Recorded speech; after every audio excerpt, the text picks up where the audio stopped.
दोस्तों किसी जहाज में सफर करते हुए अगर पायलट ये बोले कि आपको एक ऐसी फ्लाइट पे खुश आमदीद कहते हैं जो 5 मिनट में टेक ऑफ करेगी और 37 साल के लंबे अरसे के बाद लैंड करेगी, तो आपका रिएक्शन क्या होगा? साफ जाहिर है 37 साल तक हवा में उड़ने के बाद किसी अननोन कंट्री में लैंड करना पागलपन लगता है। मगर दोस्तों आज आपको एक ऐसी अमेरिकन फ्लाइट के बारे में बताएंगे जो न्यूयॉर्क से मियामी की तरफ जा रही थी और 37 साल के लंबे अरसे के बाद कराकस में जाके हंगामी तौर पर लैंड कर गई। ये जहाज 37 साल तक हवा में कैसे रहा? क्या इस फ्लाइट पे सवार लोग बूढ़े हो गए या क्या ये जहाज टाइम ट्रेवल करके आया था? इन सब सवालों के जवाब के लिए आज की वीडियो आखिर तक देखें। दोस्तों 2 जुलाई 1955 की एक शानदार सुबह को न्यूयॉर्क एयरपोर्ट पे पैन अमेरिकन फ्लाइट 914 में 57 मुसाफिर सवार होके मियामी की तरफ जा रहे थे। इस फ्लाइट ने बिना किसी मुश्किल के टेक ऑफ किया और 3 घंटे तक ये जहाज हवा में उड़ता रहा। इस जहाज में सवार तमाम मुसाफिर मियामी के खूबसूरत साहिलों के ख्वाब लिए अपनी मंजिल की तरफ रवां दवां थे कि 3 घंटे के बाद अचानक ये फ्लाइट रेडार से गायब हो गई। मियामी में मौजूद तमाम रेडार्स पे किसी किस्म की भी कोई रीडिंग नहीं आ रही थी कि कोई भी फ्लाइट उनके एयरपोर्ट पे लैंड करने वाली है। मगर न्यूयॉर्क की तरफ से मुसलसल ये कमांड दी जा रही थी कि पैन अमेरिकन नामी ये फ्लाइट फ्लोरिडा में लैंड करने वाली है। कुछ देर के बाद मियामी में मौजूद एयर ट्रैफिक कंट्रोल ने घबरा कर न्यूयॉर्क में मौजूद एयरपोर्ट पर कॉल की तो पता चला कि उनके रेडार से भी ये जहाज गायब हो चुका है। ये जहाज हैरानकुन तौर पर दोनों एयरपोर्ट्स के रेडार से मुकम्मल तौर पर गायब हो चुका था। किसी को कुछ पता नहीं था कि ये जहाज अचानक कहां चला गया है, इसको जमीन खा गई या आसमान निगल गया। मगर जो भी था इस जहाज का कोई भी नामो निशान पीछे न बचा था। इस जहाज की तलाश जारी कर दी गई और ये जहाज ढूंढने के लिए बहुत से हेलीकॉप्टर्स को भेजा गया। दोनों मुल्कों की आर्मीज की हेल्प भी ली गई मगर किसी सूरत भी इस जहाज का कोई सुराग न लग सका। जहाज हवा में ही कहीं गायब हो चुका था। यहाँ तक कि इस फ्लाइट की तलाश के लिए समुद्र में भी टीम भेजी गई और बहुत दिनों की तलाश के बाद समुद्र में से भी कोई सुराग न मिल सका। काफी दिनों की मुसलसल तलाश के बाद भी ना जहाज के पायलट के साथ कांटेक्ट हो सका और ना ही जहाज में मौजूद किसी भी मुसाफिर के साथ राब्ता कायम किया जा सका। ये फ्लाइट और इसमें मौजूद तमाम मुसाफिर सफाहे हस्ती से मुकम्मल तौर पर गायब हो चुके थे। बहुत ज्यादा इन्वेस्टिगेशन करने के बाद आखिरकार एक ऑफिशियल स्टेटमेंट सामने आई कि ये जहाज दुनिया में किसी जगह क्रैश कर चुका है और इसमें मौजूद तमाम लोग मौत का शिकार हो चुके हैं। मगर ये ऑफिशियल स्टेटमेंट देने वाले इदारों के पास इस बात का कोई जवाब नहीं था कि अगर वो जहाज क्रैश भी कर गया है तो उसमें मौजूद मुसाफिर और वो जहाज का मलबा आखिर कहां गया है। अमेरिकन पैन नामी ये फ्लाइट एक पुरस्कार पहेली की तरह बन के रह गया जिसको हल करना मुश्किल ही नहीं बल्कि नामुमकिन हो चुका था। दिन गुजरते चले गए, अमेरिकन पैन नामी इस फ्लाइट की बात भी धीमी पड़ती चली गई कि 37 साल के लंबे अरसे के बाद अचानक इस कहानी में एक नया मोड़ आ गया। ये 9 सितंबर 1992 का एक बहुत ही खूबसूरत दिन था जब कराकस में वेनेजुला एयरपोर्ट पर जॉन डीला कोटे नामी एयर ट्रैफिक कंट्रोलर एयरपोर्ट पर अपनी नॉर्मल रूटीन के साथ काम करने में मसरूफ था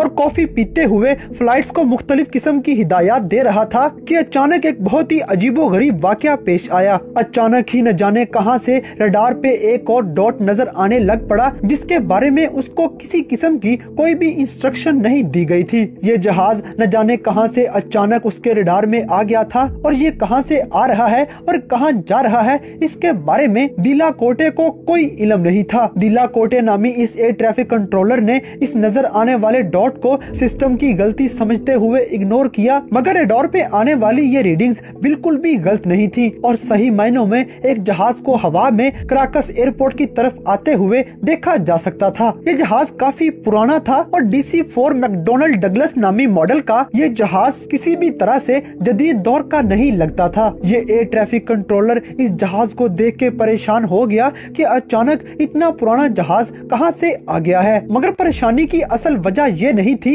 इससे भी बड़ी परेशानी इसके बाद आने वाली थी जब एयर ट्रैफिक कंट्रोलर ने अपना रेडियो ऑन करते हुए जहाज के पायलट के साथ राब्ता किया और जहाज पे सवार पायलट ने टावर से एक बहुत ही अजीब सवाल किया। पायलट ने इंग्लिश में पूछा कि हम कहां पर हैं। टावर की तरफ से डीला कोटे ने जवाब दिया कि आप कराकस एयरपोर्ट पर लैंड करने वाले हैं। ये सुनना था कि पायलट की तरफ कुछ देर के लिए खामोशी छा गई और फिर खामोशी तोड़ते हुए पायलट ने इंग्लिश में जवाब दिया कि ये फ्लाइट पैन अमेरिका फ्लाइट 914 है जो न्यूयॉर्क से मियामी की तरफ जा रही है और इस फ्लाइट पर 57 मुसाफिर सवार हैं। ये सुनना था कि अब टावर की तरफ कुछ देर के लिए खामोशी छा गई। टावर पे मौजूद एयर ट्रैफिक कंट्रोलर इस सोच में परेशान हो गया कि आखिर ये फ्लाइट 1100 मील इतनी दूर क्या करती फिर रही है और ये तो किसी सूरत भी मुमकिन नहीं कि ये फ्लाइट न्यूयॉर्क से उड़ने के बाद किसी किस्म की भी रीफिलिंग करने के बगैर कराकस तक पहुंच सके। दिला पोर्टे ने अपनी परेशानी को साइड पे रखते हुए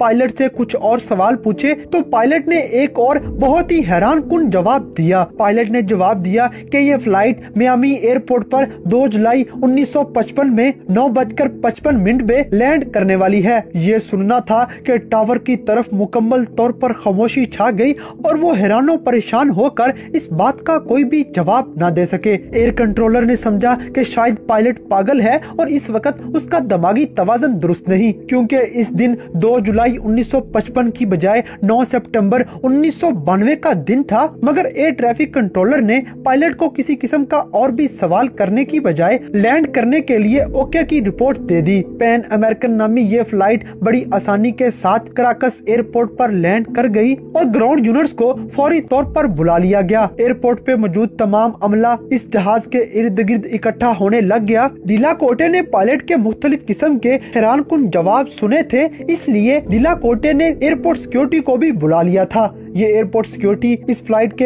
इर्द गिर्द इकट्ठी हो गई और इससे पहले कि इस फ्लाइट के दरवाजे खुलते एयर कंट्रोलर ने पायलट से एक बार फिर से कांटेक्ट किया। दिला कोटे ने पायलट से पूछा कि क्या तुम जानते हो कि आज की डेट 9 सितंबर 1992 है। ये सुनना था कि पायलट एकदम से घबरा गया और फिर पायलट ने एक ऐसा काम किया जो किसी ने भी सोचा न था। पायलट ने बजाय जहाज के दरवाजे खोलने के घबराए हुए अंदाज में ऊंची से आवाज लगाई कि जहाज से दूर रहो, मैं जहाज को उड़ाने लगा हूँ। एयर कंट्रोलर दिला मार्टे ने पायलट को बहुत समझाने की कोशिश की कि रनवे क्लियर नहीं है और किसी किस्म का हादसा पेश आ सकता है, लिहाजा पायलट जहाज को बिल्कुल भी टेक ऑफ के लिए ना दौड़ाए। मगर पायलट घबरा चुका था और उसने आओ देखा ना ताओ जहाज को रनवे पे दौड़ाते हुए वहाँ से टेक ऑफ कर गया। इससे भी ज्यादा हैरानकुन बात कि जैसे ही ये जहाज टेक ऑफ किया तो कुछ देर हवा में उड़ने के बाद ये कराकस के रेडार पर शो होता रहा, मगर 1 घंटे हवा में उड़ने के बाद ये कराकस एयरपोर्ट पर मौजूद रेडार से भी गायब हो गया। और वो दिन और आज का दिन ये जहाज उसके बाद दोबारा फिर से